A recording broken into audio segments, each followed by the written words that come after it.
Hey everyone, I'm Matt Dresselhouse, and welcome to tonight's FPTV newscast. Here are tonight's top stories. With the holidays coming up soon, there are some new smartphone apps that can let you help someone in need with a few taps of your fingers. Using Share the Meal, you can quickly donate money to the United Nations World Food Program and help someone gain access to food, according to the New York Times. It only costs 50 cents to feed a child for a whole day. Once you have entered your payment information, you can donate with just one tap. The app reports the number of meals shared, and it links you to news about places where the United Nations help is desperately needed. Another app is Donate a Photo app. With this app, you can choose a charity from a list of trusted causes, and then take a photo, or choose from your own phone and upload it. Once you've done this, Johnson & Johnson donates $1 to a charity you choose. You can donate one photo a day, every day, and the app lets you help which causes you have achieved and their funding goals, according to the New York Times. Both of these apps are free for iOS and Android phones and been approved by these charities. So get in the holiday spirit and help someone in need today. For our second story, iPhone users should be aware of circulating fake retail apps before they start their holiday shopping. Hundreds of fake retail and product apps have popped up in Apple's App Store in recent weeks, just in time to deceive the holiday shoppers, according to the New York Times. We're seeing a barrage of fake apps, said Chris Mason, chief executive of Branding Brand, a Pittsburgh company that helps realtors build and maintain apps. His company is constantly tracking and shopping apps, and this year has been a groundbreaking amount of counterfeit iPhone apps in such a short period of time.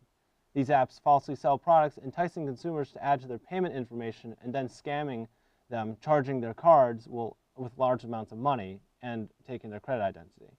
These apps most likely came from China, slipping through Apple's process of reviewing every app before it's published.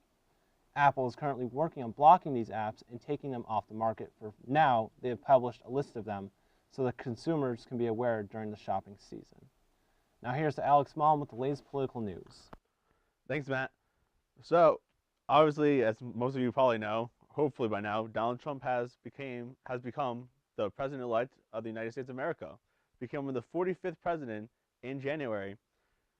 Franklin Pierce will actually be taking 8 students there to Washington, D.C. to be part of the inauguration process and to be covering it as journalists, covering it for the Boston Herald and the Pierce Arrow.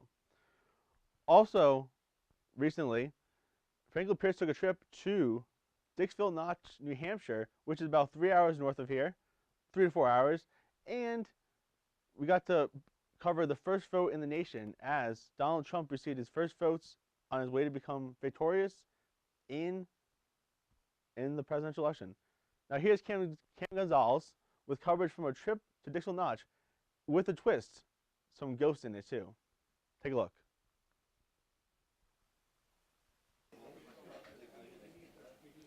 Hello, this is Cameron Gonzalez for Politics Fits You and FPTV.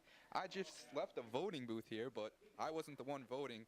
We just saw the first 10 votes for the 2016 presidential election, and fortunately, Politics U and Franklin Pierce TV were able to cover this historic night from Dixville Notch. And how do you feel about the results after seeing them? I mean, I think it's pretty indicative of our the voting group here. I mean, again, it's 8 people, so it's normally Dixville Notch is not representative of the country, the popular vote. It varies year to year. There's no way to really correlate it with what the public election will be, across the board. So. What candidate did you go with, and what factor influenced your decision?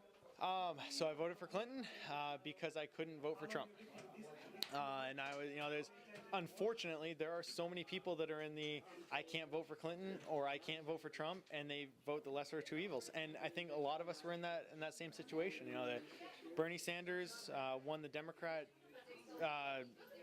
and unanimous. He won the Democratic primary up here.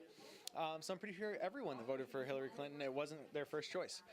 But, I couldn't in good conscience vote for Donald Trump.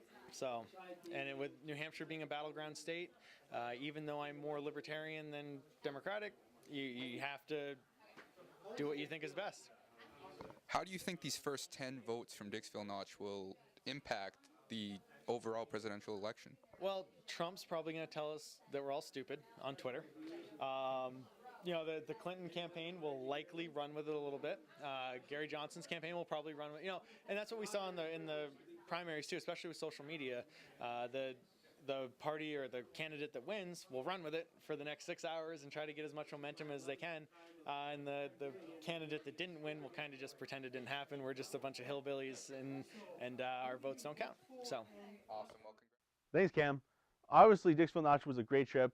No, we got to be the first people to interview Governor Kristen Nuhu as he won votes in New Hampshire, in Dixville Notch, winning the state of New Hampshire and becoming the next governor of New Hampshire. So it was definitely a great trip. We got to be there alongside of places like CNN as they went live with the coverage, and so did we on Periscope, and we have a lot of great videos and other things. Also on Election Day, we were able to have a live broadcast of the election in the TV studio right here, and we got to go over a lot of different polls and data. We were all live on the web stream, and we got to break the news that Donald Trump became the 45th president of the United States, so it was great. Now back to Matt with some more news. Thank you for tuning into FPTV Newscast for this week. We hope to see you next week. Thank you.